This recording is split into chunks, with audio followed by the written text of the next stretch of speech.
بیوی بنی۔ میں نے اس لڑکی کے لیے اتنا اسٹینڈ لیا جس کی سوچ اس قدر نیچ ہے۔ مجھے تو اپنے آپ سے شرم آ رہی ہے۔ تم سے تو وہ حبیبہ اچھی ہے جس نے آج تک مجھ سے کوئی شکوہ نہیں کیا، کوئی بدتمیزی نہیں کی۔ میں اسے اس کا حق دیتا تھا تو وہ لے لیتی تھی۔ اگر کئی کئی دن اس کے قریب نہیں جاتا تھا تو وہ کبھی شکوہ تک نہیں کرتی تھی۔ میں شرمندہ ہوں۔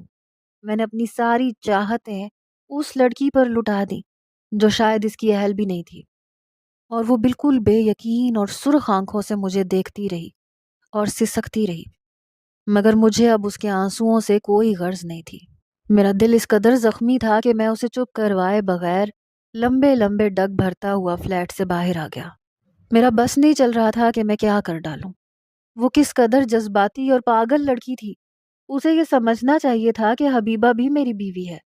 اگر پہلی بار میں نے اپنی تھوڑی سی چاہت اس کے لیے وقف کر دی تو اس میں کیا برا ہو گیا تھا، اور یہی بات زری سمجھ نہیں رہی تھی۔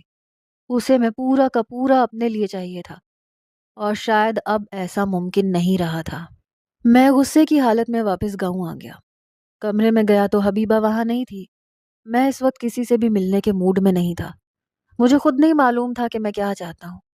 میں نے اپنا سامان نکالا اور شکار کے لیے نکل گیا، کیونکہ جب میں بہت زیادہ ڈپریشن میں ہوتا تھا تو شکار کھیلنے چلا جاتا تھا۔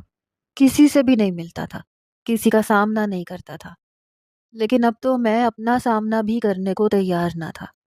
میری زندگی اس قدر کمپلیکیٹڈ ہو گئی تھی کہ اسے سلجھاتے سلجھاتے شاید عمر گزر جائے۔ رات گئے جب میں واپس آیا تو حبیبہ کمرے میں میرا انتظار کر رہی تھی۔ کچھ پریشان سی تھی، اپنی انگلیاں چٹکا رہی تھی۔